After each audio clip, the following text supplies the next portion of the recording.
안녕하세요. 수가식 14화를 하게 된 액1반 주은청이라고 합니다. 반갑습니다. 제가 오늘 하게 될 이야기거리의 주제는요. 강한 자아 만들기입니다. 강한 자아라 하니까 뭔가 대단한 것 같고 전이가 무슨 얘기 하려고 하나 궁금하실 텐데 간략한 설명을 드리면 우리가 연기를 하는 데 있어서도 그렇고 평상시를 살아가는 데 있어서도 그렇고 자아가 전부라고 생각을 하게 됐어요. 그거의 계기는 제가 수업을 하고 있었는데 어떤 선생님께서 A는 너무 좋은데 B가 아니라 A가 너무 좋은데 B는 이래. 저는 항상 이런 식의 화법을 얘기했거든요. 되게 비교를 하는 듯한 화법으로 얘기를 많이 했어요. 근데 그게 되게 약한 자아를 보여주는 상이 된다고 하더라고요. 그래서 평소를 살아가는 데도 있어서도 그렇고 입시장에서 교수님을 대할 때도 그렇고 그런 자아로는 대하면 안 되겠다라는 경각심을 느끼게 되었어요. 그래서 제가 그거에 대해서 깨달음을 얻고 생각을 하면서 여러분들에게도 그 얘기를 전해드리면 좋을 것 같아서 선정을 하게 되었습니다. 네, 첫 번째로는요. 캐나다의 조사에 따르면 여러분은 어떨 때 공포를 느끼세요? 지금 이 순간이죠. 제가 구체적으로 한 사람에게 질문을 드리면 공포를 느낀다는 거예요. 외국 사람들도 비슷합니다. 가장 공포를 느낄 때 탑 4가지를 뽑아봤는데요. 깊은 물에 들어갔을 때, 높은 곳에 올라갔을 때, 어두운 밤에 혼자 있을 때, 그리고 마지막은 제일 공포를 느낄 때가 언제인 것 같아요? 얘기하면 그냥 욕먹으면 됩니다. 뭐 인생 뭐 얘기해보세요. 공포다. 또 뭐가 있을까요? 죽음에 대한 또? 없나요?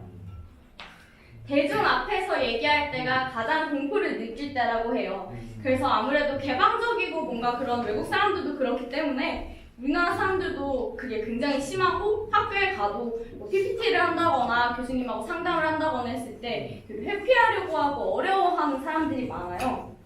그래서 우리가 입시장이나 평소에 걸을 때도 걸음걸이도 당당하지 못하게 되고 사람들을 대할 때도 움츠리고 자기 생각을 편안하게 못하는 경우가 많아요. 그래서 여기서 되게 중요한 해결 방안을 찾았는데 질서 안에서 자유로울 때 최고의 소통이 된다고 저는 생각했어요. 질서라는 것은 서로에게 피해가 가지 않는 선 혹은 서로가 정해진 룰 안에서 이루어져야 되겠지만 그 바운더리 안에서만큼은 최대한 자유롭게 자기의 생각을 소통하는 게 우리가 가장 최고의 소통에 이르는 방법이라고 생각했습니다. 그리고 두 번째 키워드로는 우리가 상처와 열등감을 내려놓는 거가 강한 자아를 만드는 거에 도움을 많이 준다고 생각을 했어요. 우리가 유년기부터 살아왔을 때부터 은연중에 혹은 정말 나에겐 강렬한 계기가 있다로 상처를 받은 경험들이 많을 거예요. 부모님에게나 선생님에게나 친구들에게나 아니면 입시장이나 등등등등 그런 상처로 인한 열등감들이 굉장히 불거졌을 텐데 그거의 구체적인 예를 하나 얘기해 드릴게요. 어떤 사람이 있었는데 그 사람이 어렸을 때 목련병으로 갑자기 뛰쳐나가서 막 강에 가고 싶다고 물에 가고 싶다고 엄마한테 그런 거예요. 그때 엄마가 너 왜 그러냐 이랬는데 결국에는 잠실 쪽에 살았는데 한강 있는 데까지 갔대요.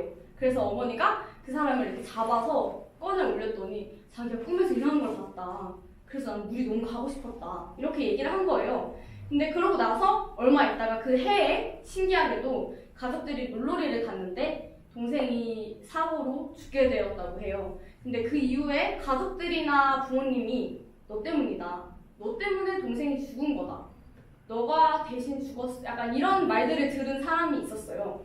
근데 그 사람이 이제 커가고 나서 또 재밌게도 심리치료사라는 직업을 갖게 되었는데 그 심리치료를 받는 대상들이 대할 때 네!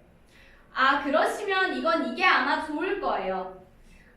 그거는 조금 어려울 것 같고요. 이게 좋을 거예요. 네, 맞아요. 이런 식으로 되게 기계적이고 감정노동을 하지만 감정이 없는 사람처럼 커버린 사람이 있었어요. 근데 그 사람은 이제 마음이 얼어버리고 뭐만 자라기 시작했을까요? 지식과 몸만 가지고 사회적 역할만 자라나기 시작한 거죠. 그런 거를 심리학적 전문 용어로 성인 아이라고 한대요. 마음은 어린데 몸과 사회적 역할만 자라난 사람을 일컫는 말인데요. 좀 더 쉽게 설명을 하자면 어린 시절 상처 때문에 신체적으로 성인이 되었지만 정신적으로는 성장하지 못하고 과거에 머물고 있는 사람. 이런 사람들의 특징으로는 우울증을 잘 걸린대요. 예를 들면 어설프게 착한 사람이라고 의사 선생님들이 많이 일컬으세요. 나 울지 말아야지. 나 잘 참는다. 이런 식의 뭔가 강인함을 표출하고 싶은. 근데 사실 우리가 솔직히 얘기를 안 해서 그렇지 우리 중에도 그런 성인 아이가 되고 있는 사람들이 있을 수 있잖아요. 근데 이거를 어느 하나 누구도 이 주제에 대해서 꺼내준 사람이 없었을 거고 나 혼자 짊어지고 가야 되는 일들일 수 있어요. 그래서 저는 여러분과 저 스스로에게 이거를 되게 이끌어주고 싶었어요.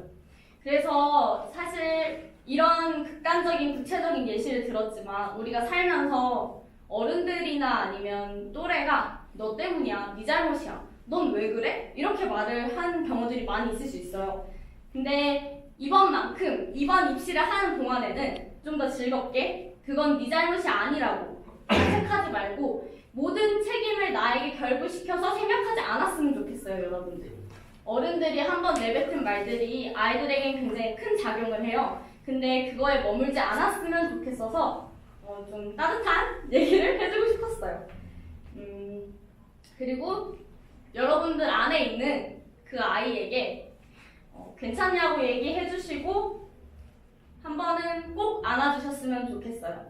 그래야 여러분들의 평소 삶이나 우리가 더 나아가서 뭔가 목표물을 얻기 위해서 입시장에 들어갔을 때도 훨씬 스스로의 태도에 유연해질 수 있을 것 같다는 생각이 들었어요. 솔직히 우리 그런 거 부럽잖아요. 막 지름갑하거나 어른들 대할 때 이렇게 소위 약간 소위 말해서 엉까면서 교수님한테 아닌데요? 이러면서 왜 그랬어요? 이렇게 얘기하는 친구들 부럽잖아요. 근데 막 이렇게 맞박 까져가지고 40, 50대 아저씨들 앉아있는데 그거 쉽지 않잖아요. 근데 이런 식으로 자아를 강하게 만들고 자기의 상처와 열등감을 인정하되 그걸 좀 내려놓을 줄 알고 보듬어줄 줄 알면 그렇게 되는 것에 있어서 훨씬 더 도움이 많이 될 수 있을 거라고 저는 생각해요. 그래서 아까 그 주인공은 제가 아는 심리치료사 선생님한테 심리 상담을 받고 나서 한참 뒤에 한 두세 달 뒤에 연락이 왔대요. 연락이 와서 선생님 저 수영장 갈 것 같아요 라고 얘기했대요. 자기의 그런 트라우마가 있어서 쳐다보지 못했던 그 공간을 이제 마주 하게 된 거죠.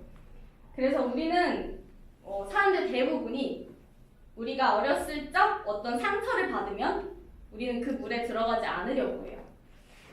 나도 알고 있던 사실이지만 거기서 나오게 되는 게 쉬운 게 아니거든요. 힘드니까 외면하고 마주보지 않으려고 하고.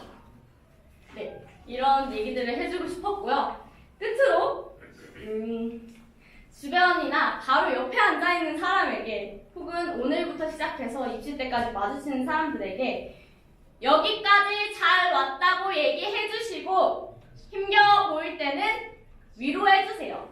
위로 받으려 한 게 아니에요. 위로 받으려 한 게 아니라 일방적으로 상대에게 위로를 해준 거예요. 아시겠죠? 네. 그렇게 해서 우리들 모두 다 원하는 데 가고 조금 더 힘든 입시 생활 즐겁게 했으면 좋겠습니다. 감사합니다.